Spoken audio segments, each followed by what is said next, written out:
సెజ్లలో యాజమాన్యాల నిర్లక్ష్య వైఖరి వల్లనే అనేక ప్రమాదాలు జరుగుతున్నాయని అచ్యుతాపురంలో ఎసెన్షియా కంపెనీలో మృతి చెందిన 18 మంది ఉద్యోగ కార్మికులకు ఐఎఫ్టియు ఆధ్వర్యంలో మార్కెట్ యార్డులో సంతాపం తెలియజేస్తూ నిరసన కార్యక్రమం చేపట్టారు.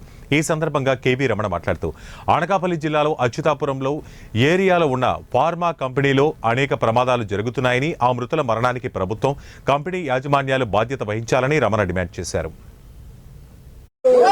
చర్యలు తీసుకోవాలి ఫ్యాక్టరీ యాజమాన్యంపై, చర్యలు తీసుకోవాలి ఫ్యాక్టరీ యాజమాన్యంపై. ఇవాళ మృతులకు 2 కోట్లు, ఎస్ఎల్సీ కార్మికులకు 2. అచ్యుతాపురం ఏరియాలో ఎస్ఎల్సీ కంపెనీ ఉంది, ఫార్మా కంపెనీ. ఆ కంపెనీలో నిన్న బాయిలర్ పేరి 18 మంది మరణించారు. 50 మంది పైగా గాయాలై ఈరోజు హాస్పిటల్లో ఉన్నారు. ఇది ముమ్మాటికి ఫ్యాక్టరీల నిర్లక్ష్యం వల్ల ఈ ప్రమాదాలు జరుగుతున్నాయి.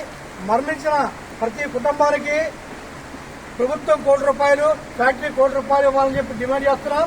అదేవిధంగా గాయపడిన వారికి 50 లక్షలు చొప్పున ఇవ్వాలని మేము డిమాండ్ చేస్తున్నాం. గత అనేక సంవత్సరాలుగా ఈ ఫార్మా కంపెనీలో సేఫ్టీ మెజర్స్ అంటే కార్మికుల రక్షణ కోసం ఏర్పాటు చేయవలసినటువంటి ఈ పని భద్రతా పరికరాలు ఏవైతే ఉన్నాయో అవి ఏర్పాటు చేయట్లేదు. దాని గురించి యాజమాన్యం మీద కఠిన చర్యలు తీసుకోవాలి, అరెస్ట్ చేయాలి. అదేవిధంగా సేఫ్టీ ఇన్స్పెక్టర్ ప్రభుత్వం తరఫున ఉండే సేఫ్టీ ఇన్స్పెక్టర్ కూడా అరెస్ట్ చేయాలని చెప్పి మేము కోరుతున్నాం.